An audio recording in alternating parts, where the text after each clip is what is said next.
Hi. இன்றைக்கி நம்ம என்ன பார்க்க போகிறோன்னா கருணக்கிழங்கு, அதாவது சேனைக்கிழங்கு பொரியல் உடுப்பி ஸ்டைலில். அதுக்கு இந்த சேனைக்கிழங்கு ஸ்கொயராக நறுக்கி வேக வச்சு எடுத்து வச்சுருக்கேன். அதுக்கப்புறம் இதுக்கு தேவையான பொருள்லாம் என்னென்னு பார்க்கலாம். புளி தண்ணி, உப்பு, மஞ்சள் பொடி வச்சா, அப்புறம் கருவேப்பிலை. தாளிக்கிறதுக்கு கடுகு, கருவேப்பிலை. அதுக்கப்புறம் அரைக்கிறதுக்கு தேங்காய், காஞ்ச மிளகா, ஜீரகம். இது மூணுத்தையும் ஃபஸ்ட்டு மிக்ஸியில் போட்டு நம்ம அரைச்சிக்கலாம். இதை வேக வச்சு ஆல்ரெடி எடுத்தாச்சு. வாங்க எப்படி பண்ணுறதுன்னு பார்க்கலாம். ஃபஸ்ட்டு இதை அரைச்சி எடுத்துன்னு வந்துடலாம். பேஸ்ட்டு அரைச்சி எடுத்துன்னு வந்தாச்சு. இது ரெடியாக இருக்கட்டும். அதுக்குள்ளே இங்கே அடுப்பை பற்ற வச்சுட்டு கடாய் போட்டாச்சு. இப்போ இதில் கொஞ்சமாக தேங்காய் எண்ணெய் விடுறோம். விட்டுட்டு கடுகு, ஒரே ஒரு காஞ்ச மிளகாய் போட்டுக்கோங்க. கடுகு வெடிக்கட்டும்.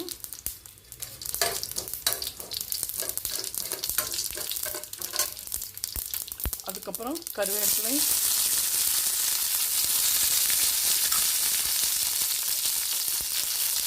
போட்டுட்டு அப்புறம் நம்ம வேக வச்சுருக்கோம் இல்லையா சேனைக்கிழங்கு, அதாவது அந்த கருணக்கிழங்கு, அதை நல்லா போட்டு இந்த ஆயிலில் போட்டு ஒரு பரட்டிடலாம்.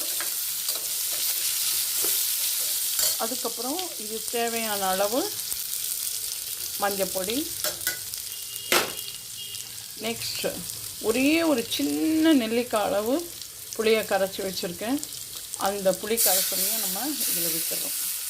விட்டுட்டு இதுக்கு தேவையான அளவு உப்பு, அதையும் இதில் போட்டுறோம். போட்டுட்டு இதை நல்லா ஒரு கிளறிட்டு இந்த புளி தண்ணி எல்லாம் கொஞ்சம் அந்த பச்சை வாடை போட்டுட்டோம். அது வரைக்கும் இந்த புளி தண்ணியில் இது வேகட்டும். கொஞ்ச நேரம் ஆல்ரெடி வெந்திருக்கு. அதனால் குழஞ்சிருமா இன்னொன்றுலாம் பயம்னா, குழஞ்சாலும் பரவாயில்ல. இது ரொம்ப டேஸ்டியாக இருக்கும் இந்த ஃபுட்டு. இப்போ இது கொஞ்சம் நேரம் ஆகட்டும். நல்ல இந்த புளியோட பச்சை வாசனை எல்லாம் போகணும். மஞ்சள் தூள் போட்டிருக்கோம் இல்லையா, அதனோட வாசனை. இப்போது இதில் விட்டு இந்த புளி தண்ணி எல்லாம் பாருங்கள், எல்லாம் அப்படியே சுண்டி போயாச்சு. இந்த டைமில் நம்ம என்ன பண்ண போகிறோன்னா, இந்த அரைச்சி வச்சுருக்கோம் இல்லையா விழுது, தேங்காய், சீரகம், காஞ்ச மிளகா உங்கள் காரத்துக்கு ஏற்ற மாதிரி போட்டுக்கோங்க. அவ்வளோதான். இதை போட்டு நம்ம நல்லா பரட்டி அப்படி எடுக்க போகிறோம். பாருங்கள், செமையாக இருக்கும். உங்களுக்கு கிரேவியாக வேணாலும் கிரேவியாக எடுத்துக்கலாம். இல்லை இது இன்னும் கொஞ்சம் நல்லா இதுவாகட்டும் அப்படின்னாலும் அப்படியும் சாப்பிட்டுக்கலாம். ஒரு ரசம் சாதம் வச்சுன்னு கூட நம்ம சாப்பிடும்போது ரொம்ப அருமையாக இருக்கும். இதை பொரியல் மாதிரி தான் நம்மளுக்கு வேணும்னு, பொரியல் தானே சொல்லியிருக்கோம். பொரியல் மாதிரினா இதை இன்னும் கொஞ்சம் நேரம் சுண்ட வச்சுட்டு அதுக்கப்புறம் இதுவே கொஞ்சம் நேரத்தில் தனித்தனியாக ஆகிடும். ஓகேவா?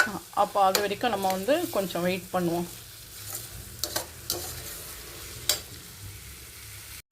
இப்போ பார்த்திங்கன்னா இதை பாருங்கள், தனித்தனியாக வந்தாச்சா?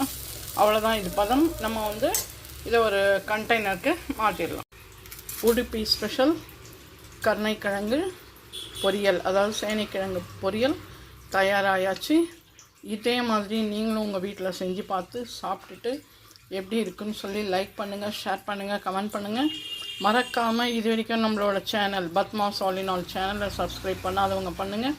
இதே மாதிரி டிஃப்ரெண்ட் வெரைட்டிஸோடு அடுத்த வ்ளாகில் உங்களை மீட் பண்ணுறேன். பாய், டேக் கேர், தேங்க்யூ.